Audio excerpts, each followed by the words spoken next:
This was a 151 acre dairy farm when I was working. We used to farm it organically, so we were heavily into sustainability, no pesticides at all, no antibiotics for the cattle. So when we decided to form this garden, we wanted to carry on with the same principles in place. So what you see today is really what we've built up over the last sort of 8 years. We use lots of stuff like old farm tanks and troughs and various bits and pieces of farm equipment for planting things in, because that's what we like doing and we like seeing the results of that. The areas of lawns that you'll see have been various buildings in the past. We actually carted about 75 to 80 tons of topsoil into this yard and reseeded it all. We have used the kelpie extensively this year, and we've mulched all of the grass.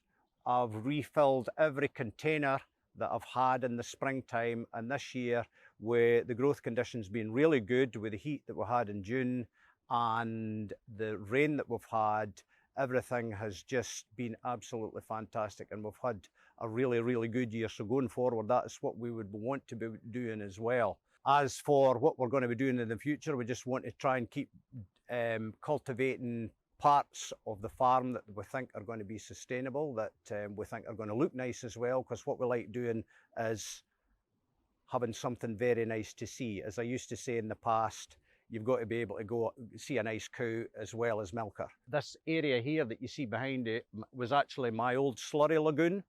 This used to hold about 75,000 gallons of slurry, and this was the safety fence. So what we've done here is we've grown sort of tall growing plants to actually get a hold of that. There's various bits and pieces here, the lavatiras in the back, the cosmos and the dahlias and the sunflowers, and as you can see, that they're going really well. This was heavily mulched last back end with the green goodness, and I think there was some dung that I actually brought in, and we really labbed that on heavy, and that helps through the winter time to retain the moisture and also to fertilise with the very heavy nitrogen that is formed in a composted heap. That was sort of a trick that I learned when I was an organic dairy farmer.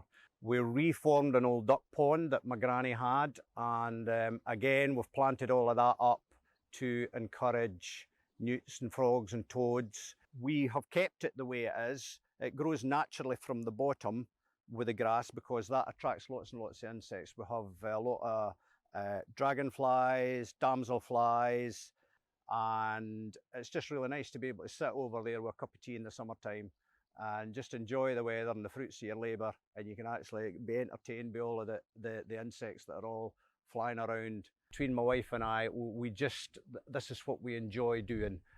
Anything that we can lay our hands on, as far as if people have an old header tank or anything like that that comes out of a building, then we will use that as well. We sort of cannibalise various bits and pieces. At the top of the drive we'll have two old culverts that were actually a large pipe for underneath a bridge over a stream, and we cut that in half with a still saw, and we filled it up with the green goodness, and it has did fantastically well this year with various plants inside it. The begonias are superb, just the colour and the texture, and what we've done with these has been really amazing this year, just because of the product that we're using, and we're really happy with it.